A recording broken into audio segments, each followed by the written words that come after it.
നമസ്കാരം കൂട്ടുകാരെ, ഞാൻ പീറ്റർ ചോളി. ഇന്നത്തെ വീഡിയോ എന്ന് പറഞ്ഞാൽ ഏത്തയ്ക്ക വില വീണ്ടും കൂപ്പുകുത്തിയ ഏത്തയ്ക്ക വീണ്ടും ഉയർന്നെഴുന്നേൽക്കുകയാണ്. ഇനി അങ്ങോട്ട് വില കൂടും. കാര്യം വിളവെടുപ്പൊക്കെ തീരാറായ സ്ഥിതിക്കാണ് ഇപ്പോൾ വീണ്ടും ഏത്തയ്ക്ക വില കൂടാൻ കാര്യം. ഇപ്പോൾ നെടുമ്പായകുളം കാർഷിക വിപണിയിൽ ഈ ആഴ്ച നടന്നത് ഏത്തയ്ക്കയുടെ വില എന്ന് പറഞ്ഞാൽ 50 മുതൽ 57 രൂപയാണ്. കടകളിൽ നിന്ന് പഴമായിട്ട് മേടിക്കുമ്പോൾ 65 മുതൽ 70 രൂപ അവരെടുക്കും. ഈ കനത്ത മഴ കഴിയുന്നതോടുകൂടി വീണ്ടും ഏത്തക്കൃഷി പുനരാരംഭിക്കും. കാരണം ഇനി അടുത്ത ഓണത്തെ ലക്ഷ്യമാക്കിയുള്ള കൃഷി ഇനി കർഷകർ വീണ്ടും തുടങ്ങും ഈ പ്രത്യാശയിൽ. മിക്ക ആൾക്കാരും കന്നിമാസത്തിൽ പുതിയ കൃഷികളാരും ഇറക്കത്തില്ല. മറ്റേ വൃശ്ചിക ഒന്നാകുമ്പോൾ നേരം നോക്കിയാണ് മിക്ക ആൾക്കാരും അടുത്ത കൃഷിയിലോട്ട് പ്രവേശിക്കുന്നത്.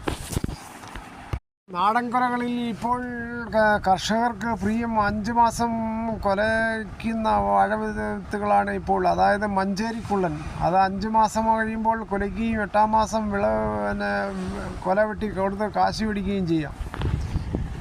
പ്രത്യേകം എന്ന് പറഞ്ഞാൽ വലിയ താങ്ങും വേണ്ട, വലിയ ഹൈറ്റിലും പോകാത്ത ഇത് വളരെ എളുപ്പമാണ് കൃഷി ചെയ്യാനും മറ്റും.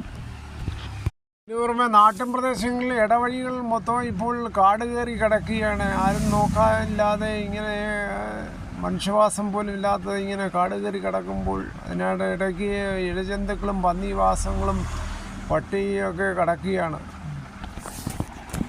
പഞ്ചായത്ത് ഇലക്ഷൻ ഡിസംബറിലാണ്. അതിനു മുമ്പ് നവംബർ 1-ന് ജനകീയ പ്രഖ്യാപനങ്ങൾ മിക്കവാറും ഉണ്ടായിരിക്കും. LDF സർക്കാരിൻ്റെ 4 വർഷത്തിനുമുള്ള പ്രകടന പത്രികയിൽ ഓരോ ക്ഷേമ പെൻഷനുകളും 2500 രൂപയിലാക്കുമെന്നാണ് പ്രകടന പത്രിക.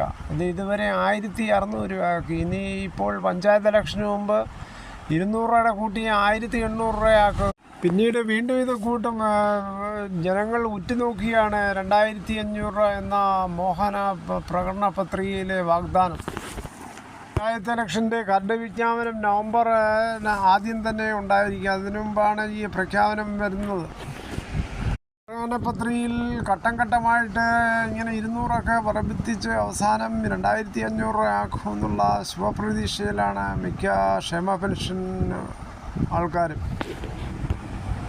പെൻഷനുകൾ മിക്കതും ബാങ്ക് അക്കൗണ്ടിലൂടെ ആണ് കൊടുക്കുന്നത്. കുറേയൊക്കെ വീടുകളിൽ സഹകരണ ബാങ്കുകൾ വഴി വീടുകളിലും കൈകളിൽ എത്തിച്ചു കൊടുക്കുകയാണ് ഗവൺമെൻറ് ചെയ്യുന്നത്.